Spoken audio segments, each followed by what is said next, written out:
दंड मिलेगा, आखिर वो किस दंड की बात कर रहे हैं? जी मनीष। नहीं, वो एक जो देखिए, इस पूरे बयान में पढ़ रहा था उनका, अभिमुक्तसरानंद जी का, तो वो बयान बहुत सीधा हमला है। वो तो बेसिकली ऐसा लग रहा है कि आने वाले समय में कौन नेता हमको सम्मान देगा, कौन नेता हमारे सवाल को हल करेगा, हमको जिस तरह से ठेस पहुंचाई गई है। और ये भी उन्होंने कहा है कि कौन इसको हल करेगा, ये जो दुख पहुंचाया गया है इसका समाधान कौन करेगा, कौन नेता करेगा, ये भी उन्होंने इस बात को ही बोला है। और दंड की भी बात की है। तो इसका मतलब क्या है? इसका मतलब ये है कि वो जो अभी ये 10 दिनों का जो पूरा अभियान है, जो जिन स्थितियों में उनको वहां डाला गया, और उत्तर प्रदेश में खास करके जो पॉलिटिकल हिंदू और रिलीजियस हिंदू के बीच एक दरार आई, उसमें एक बंटवारा हुआ इस दौरान।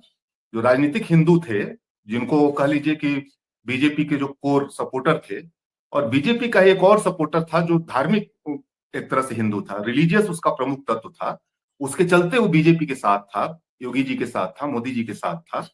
इन दोनों में भारी दरार आई, यहाँ पे एक डिवीजन हुआ है उत्तर प्रदेश के अंदर। उस हिस्से को, जो धार्मिक हिंदू जो अलग हुआ है, जो निराश हुआ है बीजेपी से, उस हिस्से को संबोधित कर रहे हैं।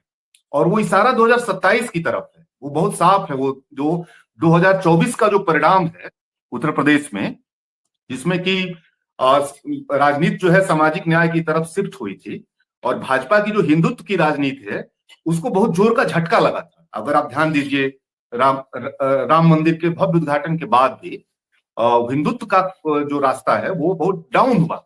मतलब वो जो छवि बीजेपी की थी, हिंदुत्व की राजनीति वाली छवि थी, वो कमजोर पड़ी और सामाजिक न्याय की तरफ चीजें शिफ्ट हुई। तो इस घटना से आप समझ लीजिए कि हिंदुत्व की राजनीति को, खास करके वो जो उसका कोर वोटर था, जो कोर सपोर्टर था, वहां भी अब ये विभाजन कराएगा। तो वो 27 की तरफ इशारा है।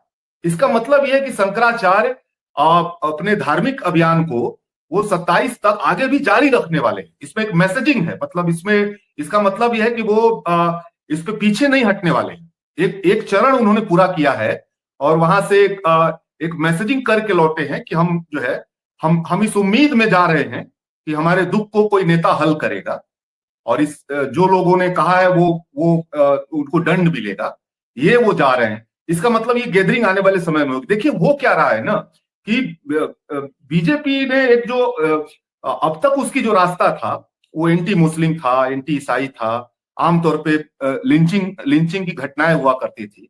जो भी इस तरह के विरोधी धार्मिक लोग थे उनके ऊपर जो विरोध होता था, वो लिंचिंग की आदत बीजेपी ने डाली। आज वो लिंचिंग हिंदू धर्म दायरे में आ गया है। हिंदू धर्म के अंदर भी वो लिंचिंग का रास्ता निकल आया। अब हिंदू दायरे के अंदर भी अगर कोई भाजपा के साथ नहीं है, अगर कोई आरएसएस के साथ नहीं है, तो अब वहां भी लिंचिंग हो जाएगी। ये मैसेजिंग भी इस पूरे दौर से इस बात को भी लोगों ने महसूस किया है कि जो भी भाजपा जिस धर्म की जो व्याख्या कर रही है, भाजपा जो शंकराचार्य की व्याख्या कर रही है, आरएसएस जो हिंदुत्व की, हिंदू धर्म की व्याख्या कर रही है, उस व्याख्या से असहमत हिंदू भी अब मारे जाएंगे, उनके ऊपर भी अटैक होंगे, उनको भी टारगेट किया जाएगा। ये बेसिकली बीजेपी ने एक के जरिए इस शंकराचार्य वाले आंदोलन से ये एक मैसेज हिंदू समाज के अंदर भी चला गया है, और इसका अच्छा खासा नुकसान जो है वो आपको बीजेपी को होने जा रहा है। 27 को उसको जहां लड़ना दूसरी जगह था, उसको सोशल जस्टिस वाले मोर्चे को ठीक करना था। सामाजिक न्याय के जो फोर्सेस थी जो भाजपा से दूर चली गई थी, उसको दुरुस्त करना था। 24 में वो जो उससे दूर चला गया था, 27 के लिए उसको जोड़ने की उसकी मुहिम थी। अभी ये मुहिम अभी उसकी पूरी भी नहीं हुई थी, तब तक उसके कोर वोटर में ही एक झगड़ा शुरू हो गया, वहां एक बंटवारा शुरू हो गया। तो आप इसको देखिए कि भाजपा के लिए दो तरफा संकट का सामना उसको इस दौर में, अब आने वाले समय में अपने कोर वोटर को भी फिर से संगठित करने का उसके ऊपर दबाव, पूरा हिंदू समाज को संगठित करने का दबाव, और दूसरा जो सामाजिक न्याय की फोर्सेस थी, दलित ओबीसी जो समाज था जो उससे दूर हुआ था, उसको भी फिर से पुनर्वापसी का दबाव, उसको भी जोड़ने की कोशिश। ये दो मोर्चे पर बीजेपी को लड़ना है। लेकिन ये संभव आने वाले समय में ये संभव नहीं दिखता है, क्योंकि इसलिए भी नहीं दिखता है कि बीजेपी अंदरूनी झगड़ों में भी फंसी हुई है।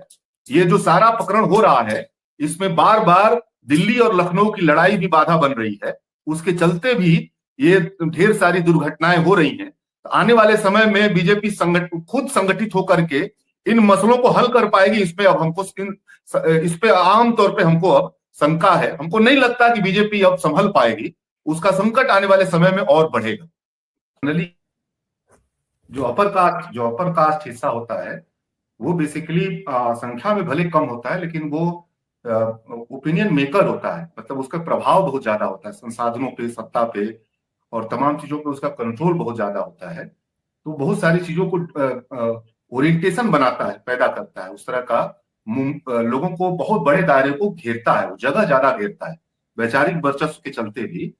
वो हिस्सा अगर मान लीजिए बीजेपी के खिलाफ न भी जाए, अगर वो निष्क्रिय हो जाए, अगर वो केवल निष्क्रिय हो जाए,